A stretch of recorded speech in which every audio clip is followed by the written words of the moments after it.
Restoring a piece of priceless art is a big responsibility, but you'd be surprised just how often those entrusted with such a task miss the mark by a milestone. After taking a look at some of these terrible restorations, you'll see for yourself that the road to hell really is paved with good intentions. Ekemono.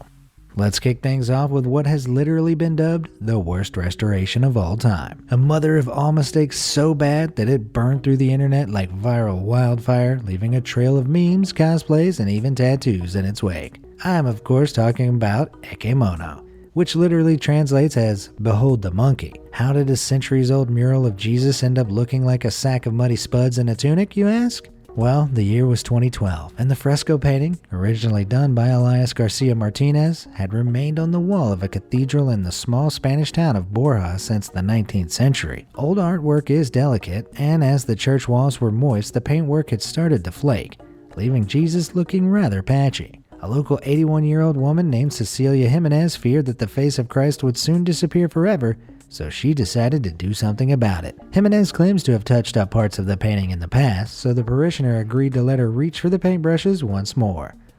Midway through her restoration, though, Jimenez left town for a trip, and that's when the grave error really became apparent. A historical association came across the mural, which now bore the image of a bloated hedgehog and suspected vandalism.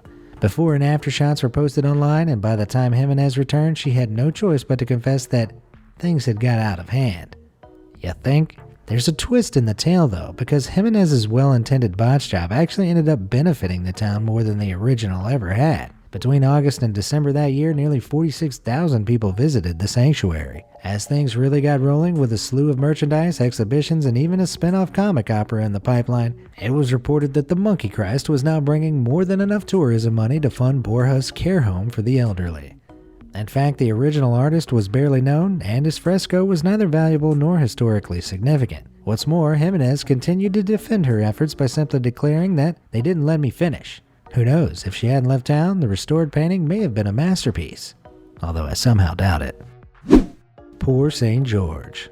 Let's fast forward 6 years to 2018 when a new artistic blunder arose to challenge Ekemono and topple Jimenez's title for most overzealous restoration job. This unfortunate tale also takes place in Spain, where a rare 16th century polychrome sculpture of the gallant knight St. George slaying a dragon, located in the Church of St. Michael Estella, needed a wee freshen up. The colors had faded massively and he was looking a little worse for wear, which is expected when you've been sitting in a church for 500 years. The time had finally come for the saint to be restored to his former grandeur, and with a few licks of paint he was transformed into a brightly colored McDonald's toy. The botched attempt was apparently done by a local handicraft teacher, and poor George's slightly hungover expression, which was immediately compared to the cartoon character Tintin and even Nicolas Cage, made a laughingstock of the original work. Needless to say, the mayor was not pleased and blamed the church for failing to consult the council first. What's worse, the perpetrator had used the wrong kind of paint, which meant layers of the original colors were probably lost forever. Thankfully, there is light at the end of the tunnel for this horrendous paint job, because a year later, in June 2019, it was announced that specialists in the Spanish province of Navarra intended to rescue the statue.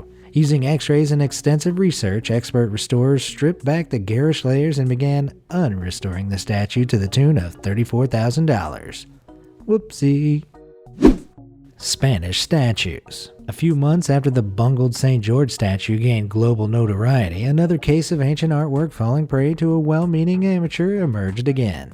And you guessed it, Spain. This time it was a collection of late 15th century religious wooden statues that were on the proverbial chopping block. The statues sat in a tiny shrine in a chapel in El Renadorio, Asturias, and including a trinity depicting the Virgin Mary and Child with St. Anne, a solitary St. Peter, and one of Mary and the baby Jesus in natural muted tones. Although they had been tastefully restored in 2002, a local tobacco shopkeeper named Maria Luisa Menendez decided that the statues could do with what she called a fresher look, and obtained permission from the parishioner to do so. What ensued that summer was a restoration job that transformed the 500-year-old statues into what can only be described as something you'd find in a Kinder Surprise egg. The Trinity now depicted Mary in neon pink robes, her most traditional color palette of course, while the baby Jesus seems to be wearing a green football kit. The bright colors weren't the worst part because Menendez also applied thick eyeliner, drawn-on brows, and a shade of fuchsia lippy to all three figures.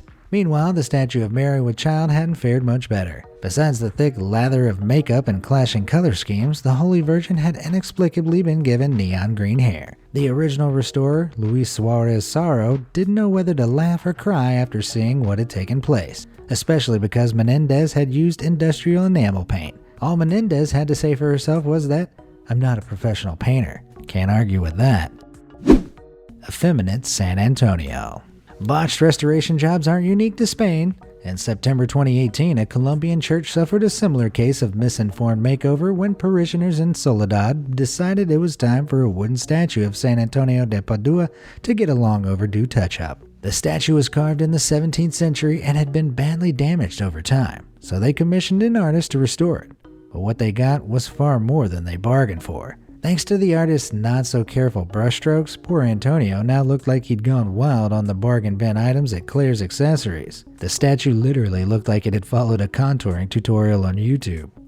With heavy blusher, purple eyeshadow, shimmering lip gloss, and those unmistakable brows, Antonio looks like he's about 5 seconds away from switching on the vlog camera and shouting, "Hi, sisters!" If that wasn't already bad enough, the baby Jesus became an uncomfortably glossy, dragged-up infant with bright pink lips. The parishioners were up in arms. They were horrified that the artist would make Antonio so effeminate, while one went as far to say as he'd been turned into a saint of modern times, a transsexual saint. No one can say for sure what went through the artist's mind as they embarked on such a transformation, but as reports suggest, the church forked out just $328 for the job. Who can blame them? Psychedelic Buddha. The local government of Anhui County in southeast China's Sichuan province were forced to make an official apology in 2018 after a 1,000-year-old stone Buddha statue was given an unsightly makeover. The Anhui County prides itself on being home to more than 100,000 sculptures dating back as early as the 900s across the township. This ancient sculpture, once a majestic and sacred symbol, now looked like it had just stepped out of the red light district with a paint job which could have been done by a preschooler and a makeup job harsh enough to be seen from miles away. What was once a suggestive halo behind the figure had now been dolled up in block colors so that it resembled a giant lollipop or a Technicolor dartboard instead. Most surprising was that the botched restoration job was actually carried out by well-intentioned villagers in 1995, but it was only brought to public attention after Yu Yen, a tour guide at the Dunhuang Grottos in Gansu province, posted the pictures on his Weibo account. In 2013, a similar incident had occurred in a 270-year-old temple in Liaoning province, when a collection of centuries-old Buddhist frescoes was ruined after an unauthorized restoration job. The original artwork, which dated to the early period of the Qing dynasty, was completely lost as the perpetrator opted for a replacement which looked like a page had been torn out of a colorful children's storybook and pasted on top. 2 government officials were fired after failing to protect the artwork from such a reckless do-over. After the incident with the psychedelic Buddha, the Administration of Cultural Heritage decided to strengthen management and protection of other relics to protect other artifacts from falling victim to amateur brushes. A woolly revelation. The Ghent altarpiece, also known as the Adoration of the Mystic Lamb, is one of the most stolen artworks in the world, having been swiped and nearly destroyed on 6 separate occasions in history. This 15th century oil painting by brothers Hubert and Jan van Eyck, which is made up of 12 separate panels, is laced with Catholic mysticism, and at its center is a depiction of an iconic scene showing a lamb being sacrificed to God. Given the turmoil the painting has been through over the years, it suffered a fair amount of damage, and since 2012, a $2.4 million project to restore the artwork has taken place at a museum in Belgium. In the second phase of the project, which ended in December 2019, restorers made some interesting discoveries. As they chipped away at the old yellowed paint, they unwittingly revealed the disturbingly humanoid face of the sacred lamb.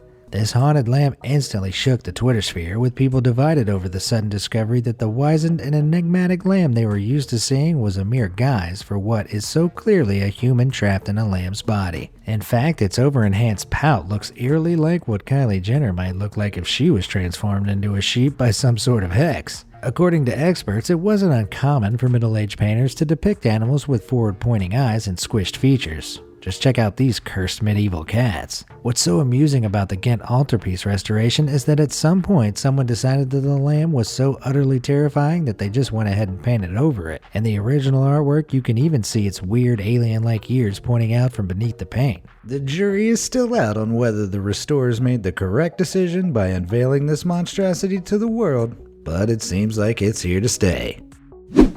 A holy decapitation. Our final tale of blindsided destruction takes us over to Canada, and this one's a real head-turner. The year was 2016, and the St. Anne des Pins Catholic Church in Sudbury, Ontario was suffering a recurring vandalism problem, with a mid-20th century white stone statue of Mary and the baby Jesus as the prime target. You see, careless vandals were obsessed with repeatedly decapitating poor Christ, and one day his head disappeared altogether. After contacting local businesses, the church's priest Gerard Lejeune was told that a custom replacement would likely cost as much as $7,500. That's where local artist Heather Wise comes in. Wise knocked on Lejeune's door and explained that she felt saddened by the thoughtless attack on the statue, which inspired her to offer to replace the head for free. Wise had learned how to sculpt at college and spent hours creating the replacement. It seemed the church's prayers were finally answered until Wise presented her finished product. The infant body of Christ was suddenly adorned with an orange terracotta sculpture of what could only be Maggie Simpson's head, much to the dismay of local residents. It became the subject of ridicule as the internet responded with comments like,